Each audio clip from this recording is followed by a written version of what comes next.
Good day, dear students. How's your weekend? Did you enjoy studying your previous lesson? I'm sure you learned a lot from it. On this episode, you are going to acquire new knowledge and information that you can use in your daily conversation. Call me Teacher Geraldine Sagario of Kawayan City Science and Technology High School, and I'll be with you throughout this episode. Before we begin our discussion, find a place where you are comfortable. Don't forget also to jot down salient points of our lesson that you are about to learn later on. So, prepare a notebook and a pen beside you. Are you now ready? If that's so, we may now begin. On your previous lesson, you learned how to use past and perfect tenses of verb correctly in varied context. On this episode, our lesson is about identifying direct and reported speech.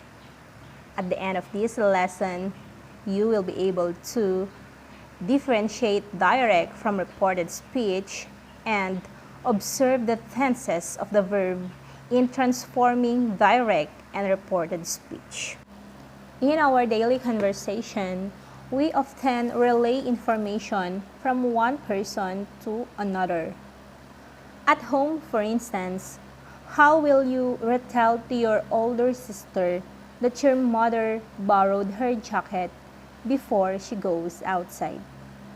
In this case, you can relay the message through direct or reported speech. You can use either of these two sentences to relay the message. First, I will borrow your sister's jacket, Mom said before she goes outside. Second, Mom said that she borrowed your jacket before she went outside. From these sentences, I'm sure that you already have an idea on how to differentiate direct to reported speech. Perhaps you are thinking right now that the first statement has the exact message of the mother and quotation mark is being used, while the second statement is narrated by the child's own word, so in this case, no need to use quotation mark. That is the basic difference between direct and reported speech. Let's dig deeper to our topic and maintain your concentration and attentiveness as we go on with our lesson. Now, take a look at this picture that will be flashed on your screen. As you can see from the picture, the volunteers are giving relief goods to the household.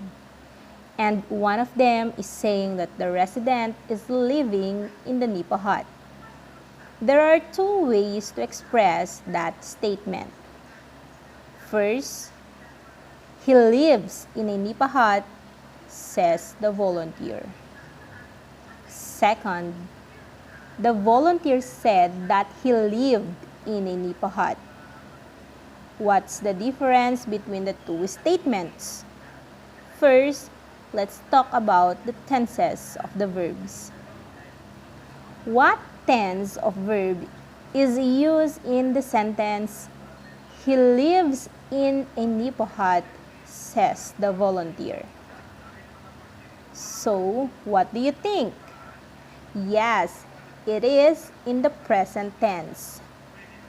How about the sentence, the volunteer said that he lived in a nipa hut? In this sentence, what is the tense of the verb lived that is being used? If you are saying past tense, you are right. And that's another difference between the two speeches. Don't forget to jot it down in your notes. What else did you observe?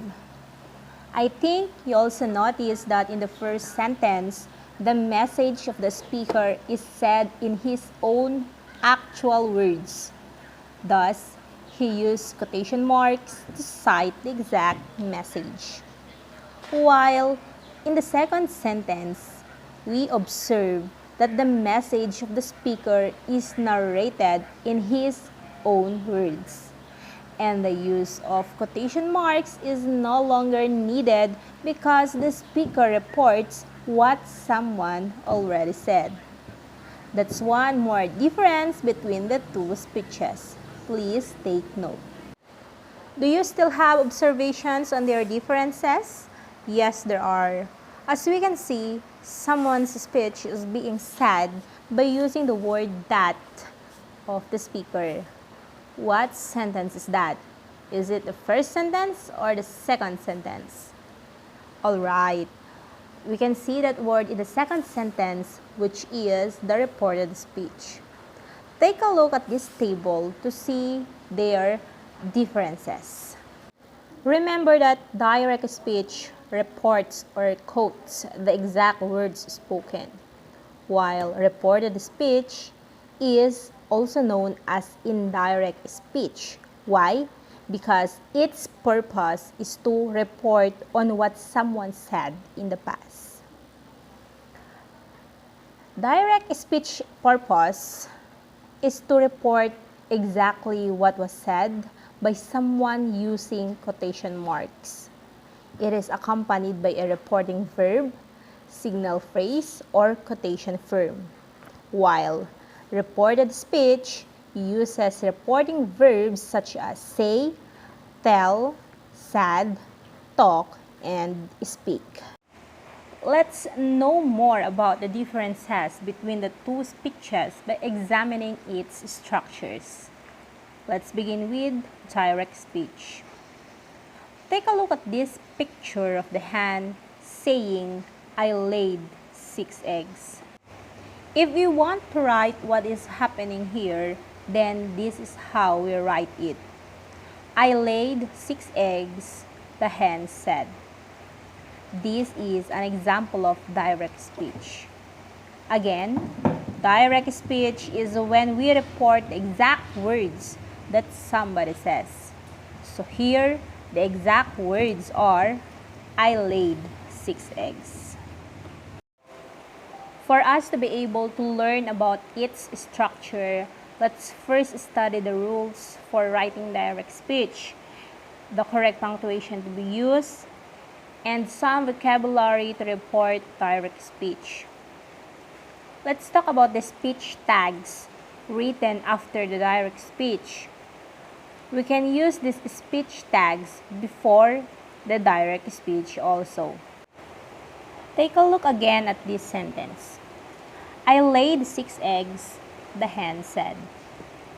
The words "the hen said" is what we call the speech tags.